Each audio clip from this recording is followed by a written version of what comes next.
In terms of what we're seeing in the incidence, how much of the increase do you think is due to better diagnostic algorithms?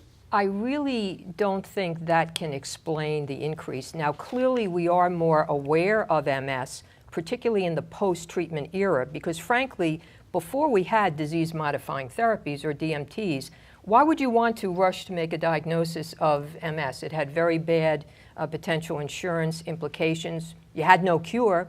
You had no treatments. It was going to be living under the sword of Damocles, so to speak, very, very unpredictable. So there was never a rush to make a diagnosis. Now, with the DMTs available and our current concept that the earlier we start effective treatment to control the MS damage process, the better, we are in a rush to identify people early. So I think there is greater awareness, particularly with the fact that this has now become a treatable disease. It's really a success story in neurology more than any other, I think. And we also have greater availability of neuro-imaging via MRI scan, et cetera. I think we are making the diagnosis earlier, but not early enough. And I don't think that simplistic statement of we're looking and we have more MRI scans, that doesn't explain the increase. I think there really is an environmental factor at play here.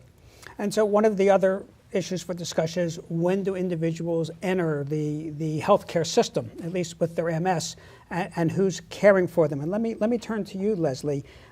In your health plan, where do you see the initial care of MS patients coming from?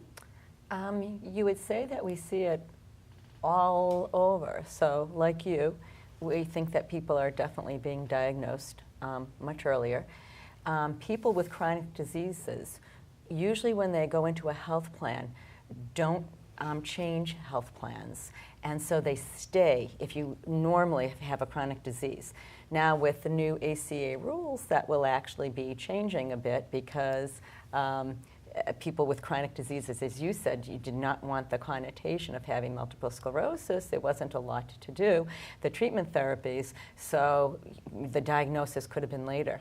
But now the diagnosis is made earlier. They happen to stay with you. So we have people first coming in the system when you code it, as far as that IC decode, throughout. We even take care of them into the institutionalization, while they're being institutionalized.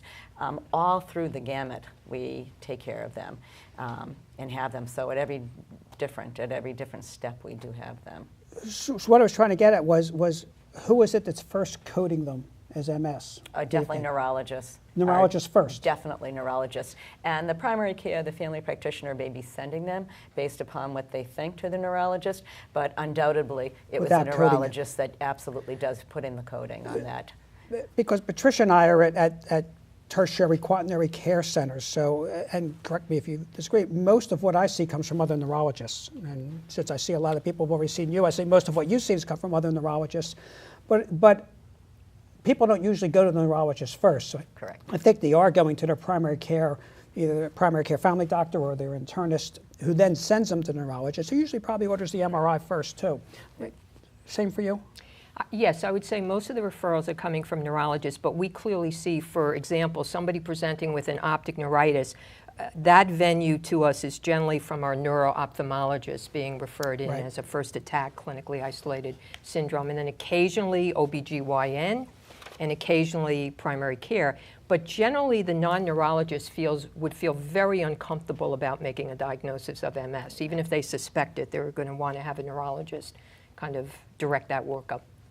Right, and so most of what we see is the same, and usually the community neurologist is making the diagnosis and saying, but I want you to go in and have the conversation. I think that will relate to our discussion of therapeutics later on because they become more complex.